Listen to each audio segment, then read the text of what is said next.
up. I'd like to basically join colleague members of parliament to make a small contribution to this debate. I'd like to begin by, at the outset, state here that what we have been facing it's not an isolated issue, but the global economy had contracted. And this is simply because for the fact of a faceless monster, a juggernaut called climate change. Climate change had made the entire world to dance to its music. Papua New Guinea is not isolated. Under the circumstances, we must give credit where it is due. And I'd like to commend the Treasurer and the Prime Minister for the leadership that they have taken in this difficult time.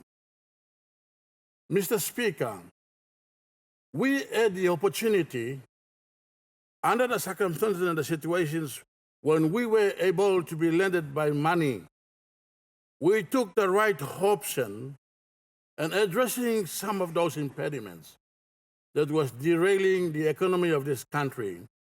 And one of them, and I don't want all of us to forget this, we had expensive loans up front. It was like we putting the cart before the horse. We were not in a position to repay those expensive loans. We were only repaying the interest. And I'd like to commend the government and especially the leadership that was provided by the Treasurer, who actually took the opportunity to ensure that some of those loans, the principals, were repaid.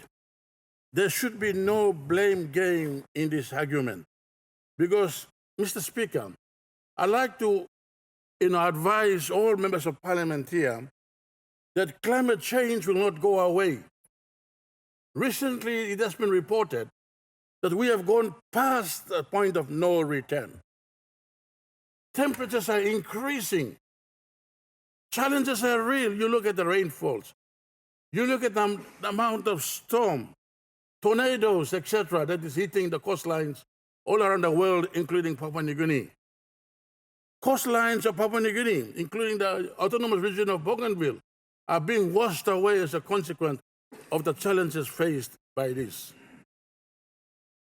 Mr. Speaker, we have the rise of new diseases that are coming up, and this government, as a responsible government, is in a position to mitigate them. But we need the support of everyone on the floor of this parliament. I'd like to basically make a few remarks in terms of the economy.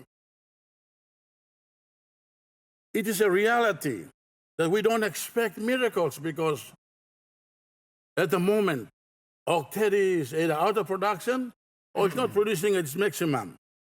Of course, we know that the Pogara remain closed in the best national interest until at such time we decide as to how we will take Pogara into the future. This will happen. The gold will not run away, it's going to stay here. Look at Simberi, the issues with the DSTP and at SATS. I made sure as the responsible minister that they had to get it fixed before production will resume. But what can we do as a country? And I am thankful that that has been brought up in other debates, in other contributions, is that we now have got to look at the other alternatives. We have got to extend the economic base of this country. Let's look at our primary produce, like copra, coffee, and cacao. Let us invest them. Our low-hanging fruits in the primary industries is the plantation sector. There were impediments that was responsible for the demise of those plantations. But they're not difficult, and I am pretty sure that we will bring them into production. Next year and going to the future, we will still borrow money to fund the economy. But I must commend this government because in this year, we were able to implement at least 99.87% of what was budgeted. We only had have a deficiency of only 0.13%. No government that in the past had ever implemented the budget fully or up to that rate. So we now into the future, we will borrow money so that we can be able to revive the plantations. We have coffee.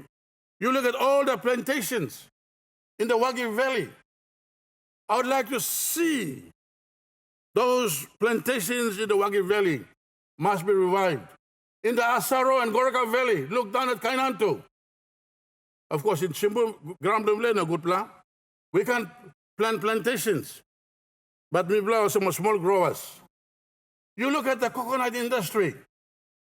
In case we may never know, you see, we have the opportunity now to piggyback on Nigerian palm oil and export the coconut oil right to the market that they have established in Europe and in Great Britain. Let's look at cacao.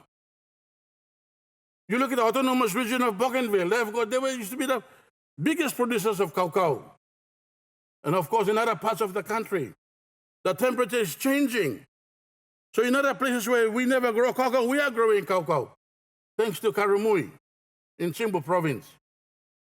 But, Mr. Speaker, rather than talking down the economy and talking down the performances of the government, it is only fair that we must be able to give credit where it is due. And on the same tone, Mr. Speaker, let us look at our manufacturing industries. Let us look at the textile industries. And of course, light industries. We are fortunate that we have a special economic zone act already been enacted at Parliament. Let us capitalize on them and basically now start reviving our economy. So, Mr. Speaker, I'd like to basically, with a few concluding notes, to thank the government for basically managing the economy during this most difficult time. And the challenges ahead will always remain simply because, and don't forget, we have gone past the point of no return, and we will always have prevailing circumstances, whether this government or any government in the future will deal with. Thank you.